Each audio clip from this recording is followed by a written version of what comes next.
Bueno, hablemos sobre los tumores periampulares.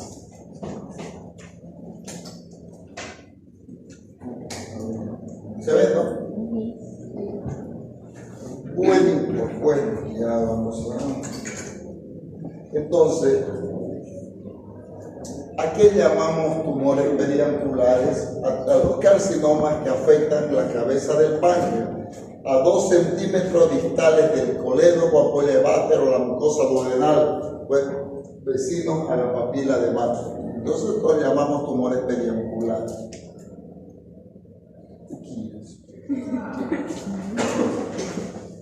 Esta me sale con cara chica. Y es solamente para poner temas, no me debería tener más. Entonces, los tumores periampulares corresponden a un grupo heterogéneo de tumores que se ubican en la región anatómica que le da su nombre, o sea, periféricos a la...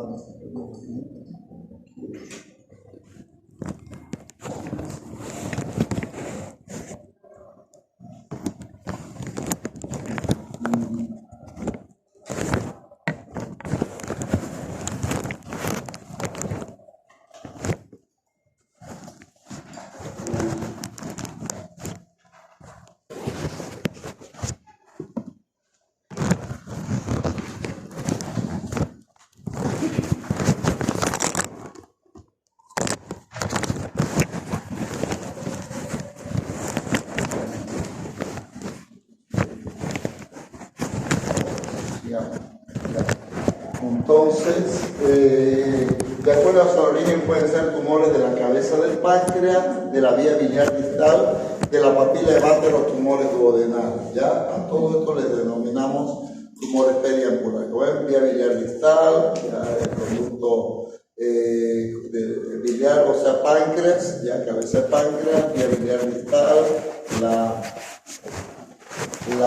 papila duodenal. Entonces todos estos tumores de esta zona pues pueden dar este tipo de, ya son llamados tumores periampulares. ¿Ya? Oye, lo que pasa es que no llegué aquí sin una interrogación. ¿Era esta? No.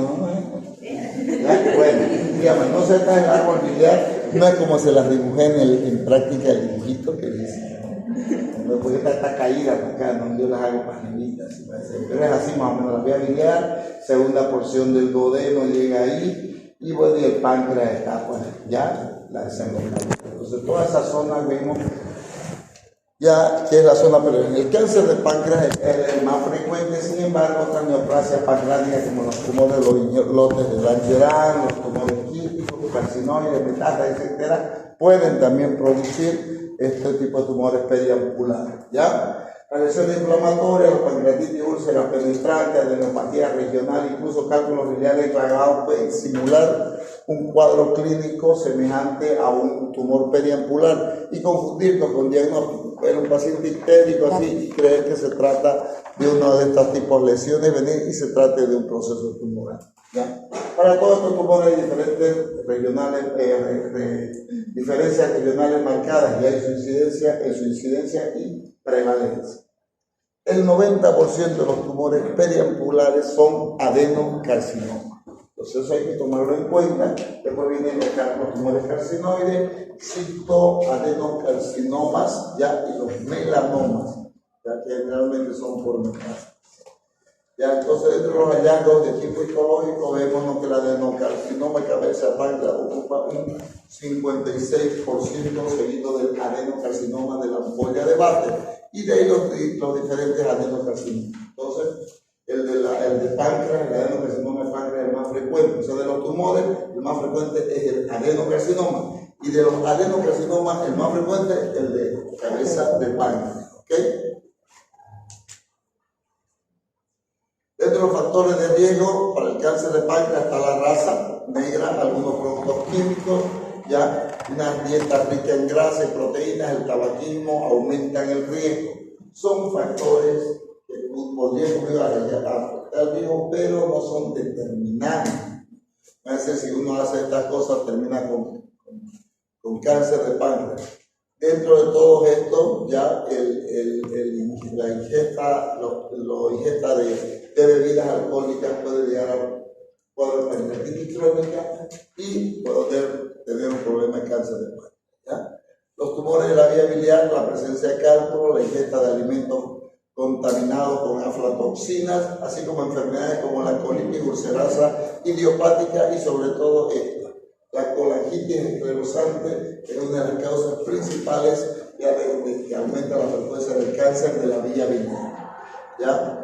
La asociación de los tumores de origen en el duodeno periapicular con adenoma originados en la mucosa confirma la secuencia adenoma-carcinoma, ¿ya? Con grandes avances en su comprensión desde el punto de vista histológico de las alteraciones genéticas. Entonces, si nosotros encontramos adenomas a nivel de la zona periapicular, muchas veces estos hallazgos después estos han originado en adenocarcinoma. Entonces existe una relación entre los adenomas y su degeneración a adenocarcinoma, ¿ya?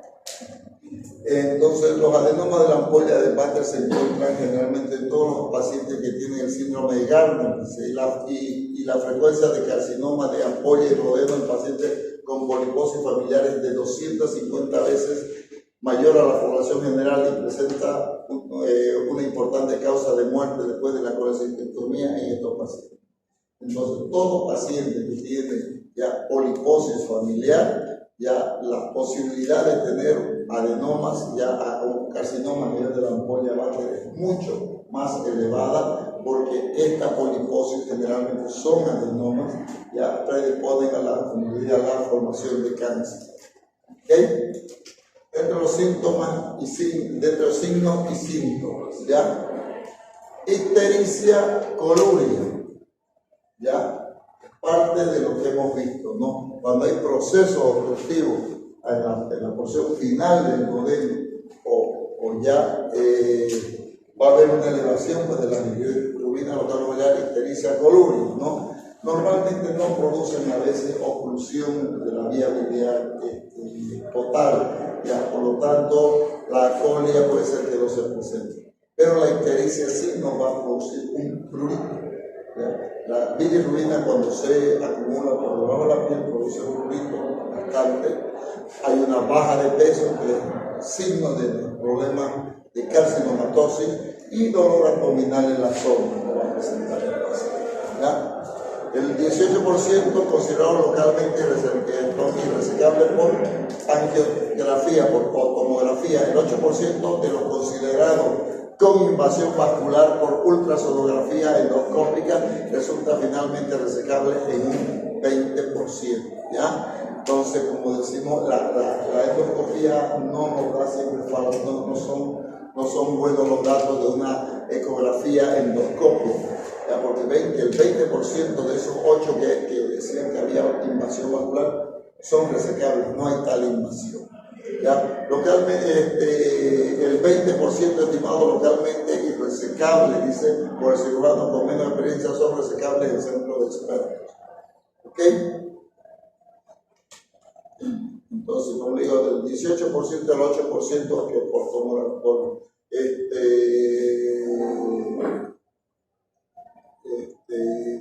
los que son, bueno, el 8% de este 18% son resecables, por más que lo hayamos visto por endoscopía y resecables. Y el 20% son irresecables, estimados irresecablemente, cuando el paciente está en un centro de oncología, resulta que sí son resecables, ¿ya? El tratamiento de estos tumores está dirigido no solo a lograr la curación, sino a la paliación más efectiva de aquellos pacientes en los cuales la cirugía con intento curativo no sea posible.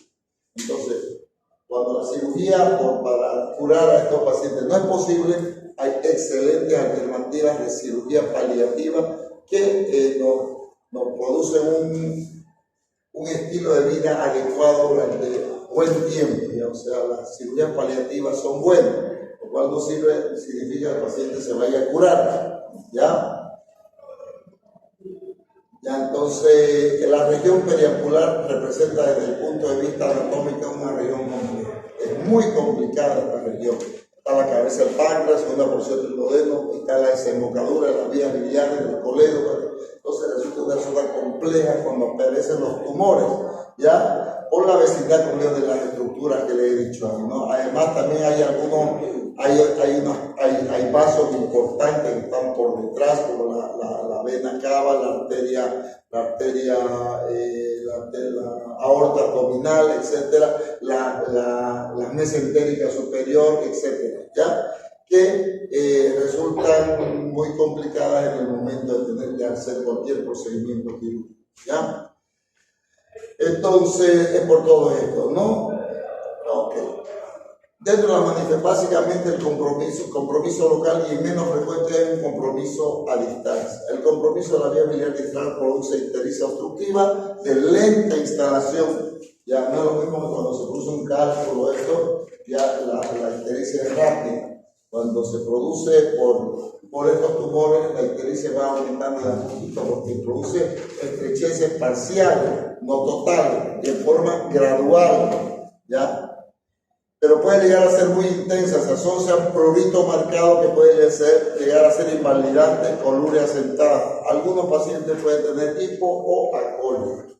El prurito es una de las causas más importantes por lo cual se tiene que realizar un tratamiento en estos pacientes, ya sea, si no es curativo, ya no hay la posibilidad de hacer un tratamiento paliativo. ¿Para qué? Para permitir que esa bilis pueda circular o salir por alguna parte, para que no se acumule, ya que le produzca este prurito al paciente, ¿ya? Le produce un prurito que, como digo, es invalidante muchas veces. El paciente no sabe qué hacer, se quiere rasgar la piel, ¿ya? Hay una baja de peso del 30-50% de los pacientes, refieren náuseas y vómitos, ¿ya? El dolor es uno de los síntomas más incapacitantes y angustiantes para el paciente y su familia. Puede ser causado por infiltración del plexo celíaco o por obstrucción biliar y pancreática. El dolor en estos tumores es bastante marcado. Existen diferentes métodos para ayudar, desde el uso de analgésico por vía oral o parenteral muy de alta potencia, ya, o puede ser inclusive hacer bloqueo a nivel peridural, bloqueo raquídeo permanente, ya, continuo, ya, o hasta la ablación quirúrgica o química del plexo celíaco, ya, para tratar de aliviar este dolor, sobre todo en pacientes que ya no tienen esperanza de vida. Cada vez más importante el concepto de calidad de vida, ¿ya? O sea, el hecho de que el tumor sea irresecable, el paciente se vaya a morir, no significa que lo vamos a dejar morir sufriendo a ese paciente. Si podemos ayudarlo a que tenga mejor calidad de vida, últimos días, meses que tenga de vida, pues hay que hacerlo, ¿ya?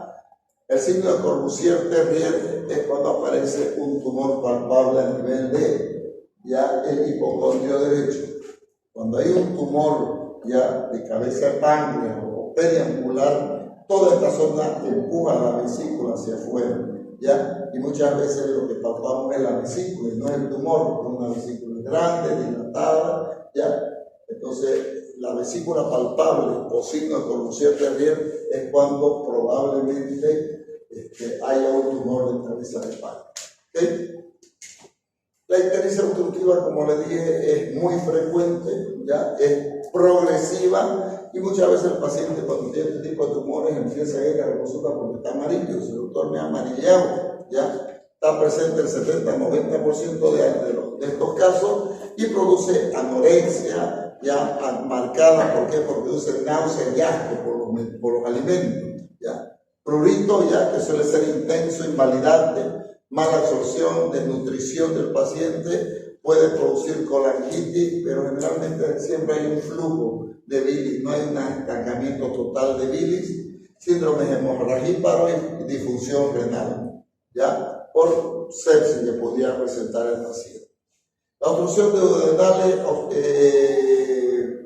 cuando los tumores son a nivel del duodeno, estos sí pueden ocluir precozmente el duodeno, no tanto hacia el de cabeza de páncreas o de la vía biliar distal, ¿ya? Otras manifestaciones, diabetes en los tumores de páncreas, el 15 al 20 de los pacientes van a presentar manifestaciones psiquiátricas, o sea, depresión, puede haber trombosis venosa profunda en la zona. Menos frecuentes son las hemorrágicas por el déficit de vitamina K, porque la vitamina K se puede se puede administrar endovenosa, pero ustedes saben, si no hay bilis, no se absorbe, y estos no son los factores K dependientes, el 2, el 7, 9 y 10. ¿Ya? 2, 7, 9 y 10 dependen de la vitamina K. Ya pueden presentar anemia ferropriva, la colangitis se presenta como cuadro frecuentemente en pacientes con obstrucción neoplásica total de la vía biliar. Ya cuando se produce una obstrucción total, entonces sí se puede presentar la colangitis. Dentro de los diagnósticos y estadificación, bueno, el método diagnóstico puede hacer una buena anamnesis, ya pacientes pacientes que en mal condición general, ya presenta ictericia, ya problema de vaciamiento gástrico, masa palpable en hipocondrio derecho, ya etcétera. La evaluación clínica, inclusive una ecografía nos puede ayudar para poder ver la existencia de una lesión, una tumoración. La tomografía, también la tomografía de abdomen, con contraste nos puede presentar si hay un tumor de cabeza de páncreas, si hay un tumor duodenal, si hay un tumor de la vía biliar con dilatación, etcétera, ¿ya? Entonces también la evaluación clínica de la edad, estado funcional, enfermedades asociadas y persistentes, ya que tenga el paciente otra manifestación de enfermedad litiásica conocida como anemia, diabetes, tetorrea, de reciente comienzo, hemorragia gastrointestinal también deben ser considerados. Entonces, todos estos cuadros que se presentan pueden dar lugar a que sospechemos la existencia de un probable tumor periampular.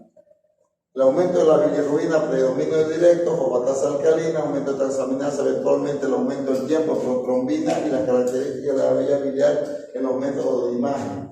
Un buen método actualmente para poder investigar la vía biliar es la colangioresonancia. Colangioresonancia, donde nos va a dibujar perfectamente la vía biliar. Si hay una estrechez, si hay un tumor, lo que hay en esa vía biliar, la resonancia nos va a mostrar de todos lados, de dentro, de fuera, de arriba, abajo. ¿Ya? Es un excelente método. Y aquí está el método de diagnóstico, como digo, una ecografía abdominal es buena, nos da muchas luces. Siempre lo primero, ecografía abdominal, no se olviden. ¿Ya? Una tomografía, ya, endoscopía digestiva alta por los tumores duodenales, inclusive los tumores de cabeza de páncreas, podemos detectarlos con una endoscopía, ¿ya? Una ERCP, ya sea por vía endoscópica o por vía percutánea, una colangiografía transparente hepática.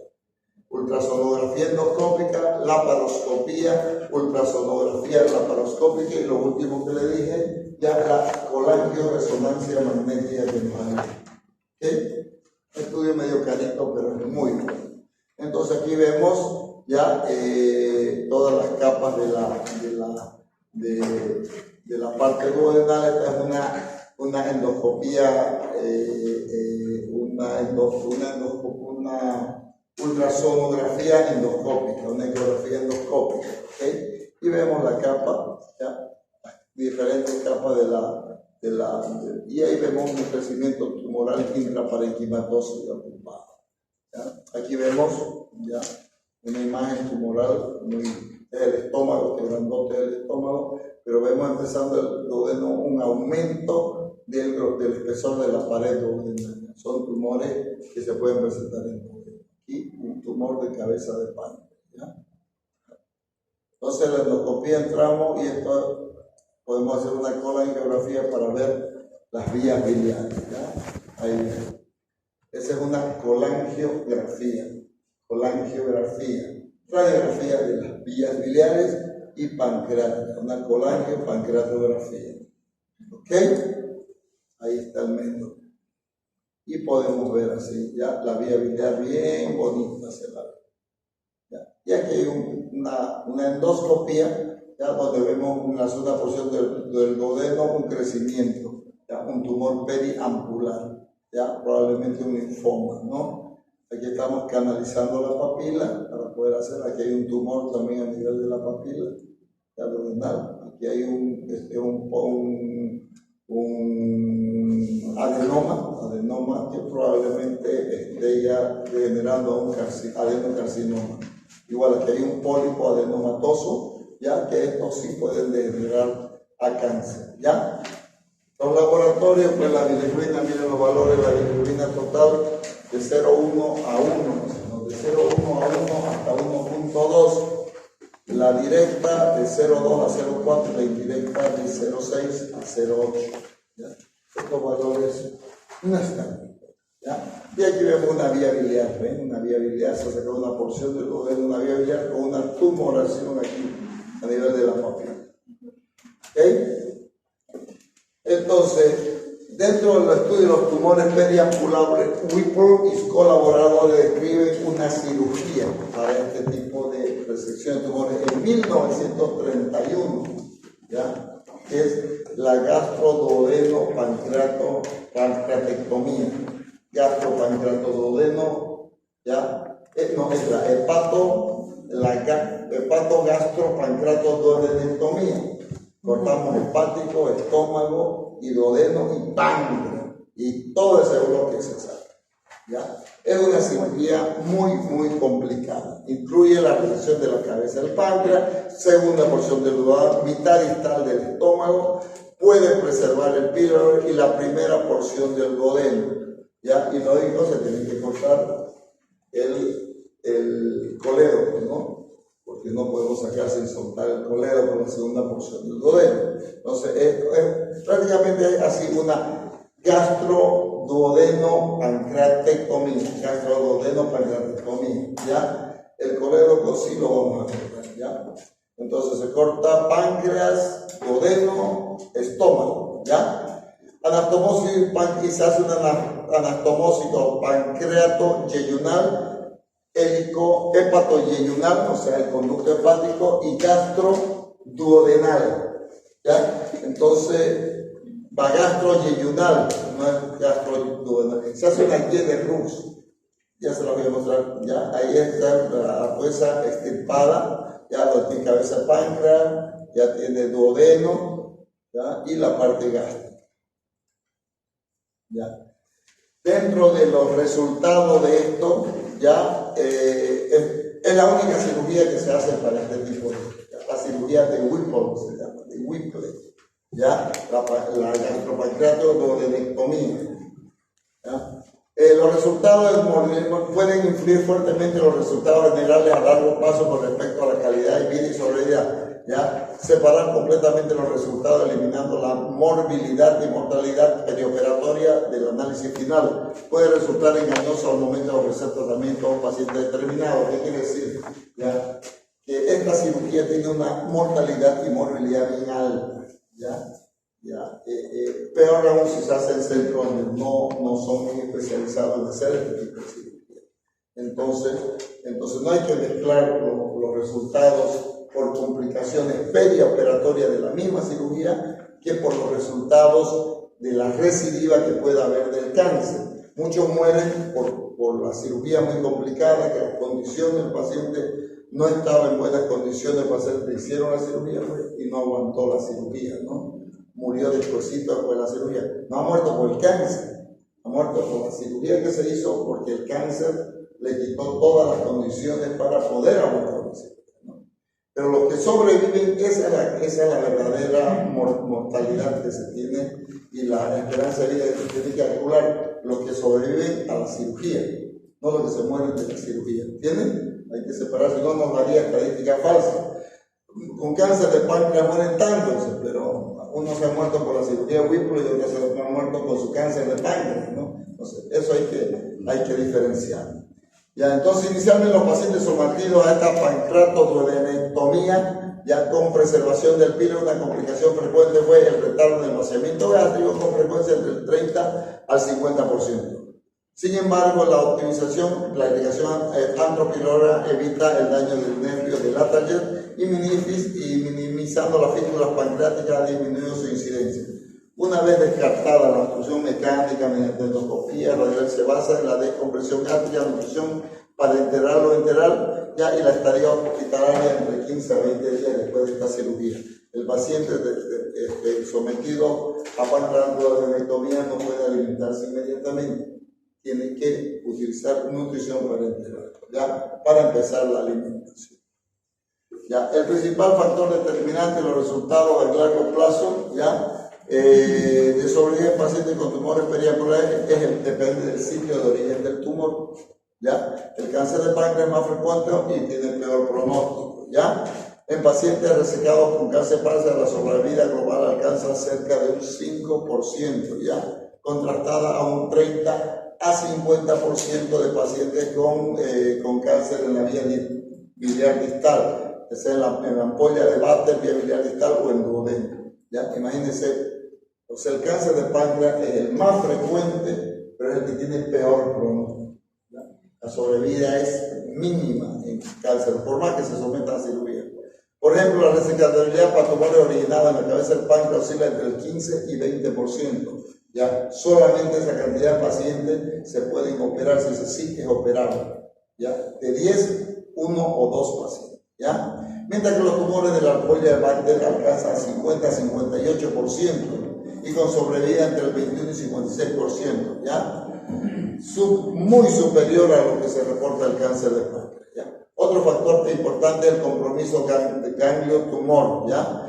Ya debe enfatizarse que entre 50 va a 15 a 20% de los tumores, ¿ya? De un cirujano que estima con cáncer ductal de páncreas resulta ser otros tumores perianculares, ya en el análisis final de la pieza operatoria, ¿ya? Y ahí vemos, ¿no?, las complicaciones posoperatorias.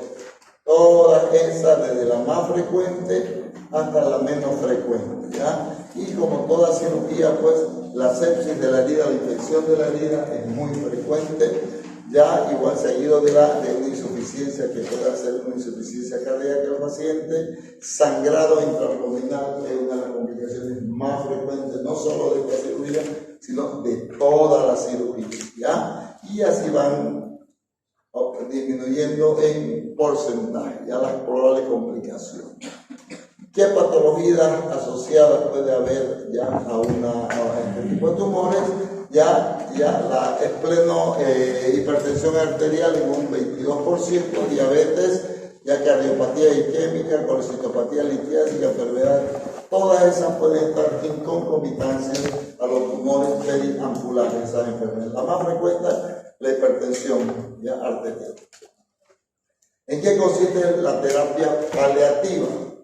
¿Ya? Puede ser seguida puede ser quirúrgica o no quirúrgica la terapia paliativa, no curativa. La cirugía de Whipple supuestamente es una cirugía curativa, no paliativa, porque hacer una cirugía de esa magnitud para darle un mes más o 2 meses más de vida a un paciente no justifica, ¿ya? Por el hecho de que se puede morir después de la cirugía, ya le robaron sus 2 meses de vida a ese paciente. Entonces la cirugía Whipple es curativa, es cuando se tiene seguridad de que se va a erradicar el tumor, se hace, si no, no, ¿ya? Entonces, ahí viene la terapia paliativa, que puede ser quirúrgica o no, y la orientación y selección debe ajustarse a la condición general del paciente, dependiendo de cómo esté el paciente. Ya está un paciente en la última, ya para qué lo vamos a operar paliativamente, igualito se va a morir, ¿no? ¿Para qué? ¿No? Entonces, el compromiso local es causado en un marco de equilibrio costo-efectividad. Para empezar, el costo que va a tener y qué tan efectiva va a ser la cirugía, hay que mantener. Segundo, de acuerdo a la experiencia, disponibilidad y capacidad del lugar donde se vaya a hacer ese procedimiento, ¿ya? Dentro de la paliación quirúrgica está la pancreatodenectomía, aquellas para desviar el flujo biliar, de comprimir la vía biliar, ya drenaje externo mediante una sonda arterio interno, anastomosis colecitoentérica, colédoco hepático. Entonces, dentro de la paliación quirúrgica están las derivaciones de la vida, ¿ya? Actualmente, la mejor forma de disminuir la hiperbilirrubinemia en estos pacientes es, muchas veces hacen endoscopía y se coloca stem, ya, tutores, se colocan tutores o drenajes ya endoscópicamente que atraviesan muchas veces el tumor y permiten un flujo de bilia al duodeno. Cuando no es posible eso, se hacen los drenajes percutáneos a través de transparente hepática, se le da una vía biliar, se coloca un pigtail, catéter por el chancho, y por ahí drena la bilis. hasta lo que le pueda aguantar, ya, pueda drenar, ya. Se hace cirugías biliodigestivas si la condición del paciente así lo amerita. Sacamos cabeza de páncreas, si el paciente está en buenas condiciones, se puede retirar la segunda porción del duodeno y la cabeza del páncreas y hacer una cirugía, una Jede-Ruch, una biliodigestiva, ya al estilo Billroth. Perdón, ya estamos acabando. Igual ni provecho, ¿vale?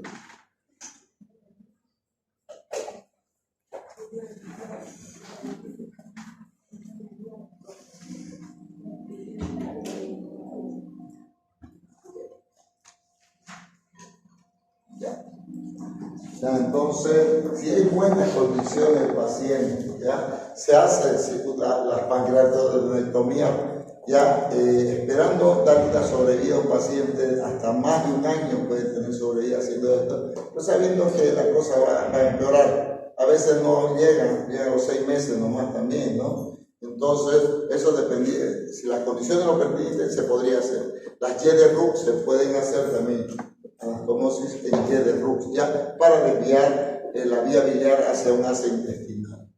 ¿Ya? Y aquí vemos anastomosis que se hace, ¿ya? Se sacó un fragmento de un tumor duodenal y se hace la anastomosis término-terminal, ¿no?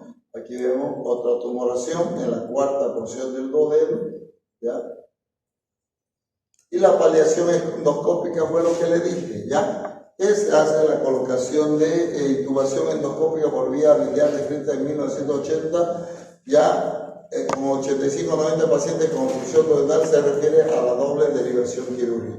Complicaciones relacionadas con la colangitis pancreatitis, se hace la ELCP y se coloca prótesis que atraviesen el tumor para favorecer ya el drenaje de la bilis.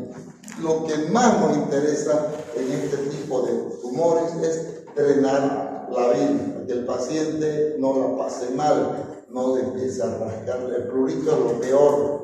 Va a llegar un momento en el paciente, aparte de tener prurito, ya va a tener asco por la orina, no va a querer comer nada. Y lo que lo mata es eso, la desnutrición. El paciente ya no quiere comer, tiene asco, se va debilitando, ¿no? Y llega un momento en que pues va debilitándose hasta que fallece el paciente. Esa es la causa, ¿ya? Entonces, como le digo, la utilización de prótesis, ¿ya? La aparición de estas prótesis metálicas, la duración de la permeabilidad a largo plazo, hay unas prótesis que son metálicas como unas mallas, que entra rectita así y uno le quita la funda que tiene encima y ¡pum!, se abren así como unas mallas, ¿ya? Entonces esas favorecen bastante la dilatación de la vía biliar para favorecer su drenaje, ¿no? Estos son los stent, son prótesis que se colocan dentro de la vía biliar, ¿ya? Y como digo, la otra son las autoexpandibles, ¿ya? Bueno, y eso es todo. Lamentablemente, actualmente los tumores de páncreas, pues la sobrevida es muy baja, ¿ya? Yo tuve un caso, supimos de un caso muy trágico, ¿ya? Los papás de un colega, de un médico, ¿ya? Su mamá apareció con un cáncer de cabeza de páncreas y la internaron por problemas de cáncer de cabeza de páncreas, ¿ya? Bien avanzado, les iban a hacer una cirugía de Whipple. Y resulta de que el hijo mayor también estaba dolorido, ¿ya? Y le hicieron los estudios y también tenía cáncer de cabeza de páncreas, el hijo, la madre y el hijo, ¿ya? Los dos al mismo tiempo con cáncer de páncreas. Y los operaron y le hicieron cirugía Whipple a los dos. Lamentablemente, como les dije, esta cirugía tiene un alto nivel de complicación, de morbilidad y finalmente a veces mortalidad, ¿no? Los dos fallecieron, la mamá y el hijo falleció, ¿no? En un mes el colega perdió a su madre y a su hermano por la misma cuando vi cáncer de cabeza. ¿Ya? Entonces, esa cirugía es muy compleja. Nosotros, de lo que está en San Juan de Dios, el doctor Copa, ¿ya? Se opera la cirugía Huitra, es cirujano oncólogo. Como que esto generalmente operamos oncólogos, ¿no? Con algunos buenos resultados y algunos resultados también no muy buenos, ¿no? Con las Huitras. Pero algo de sobrevida tiene la paciente.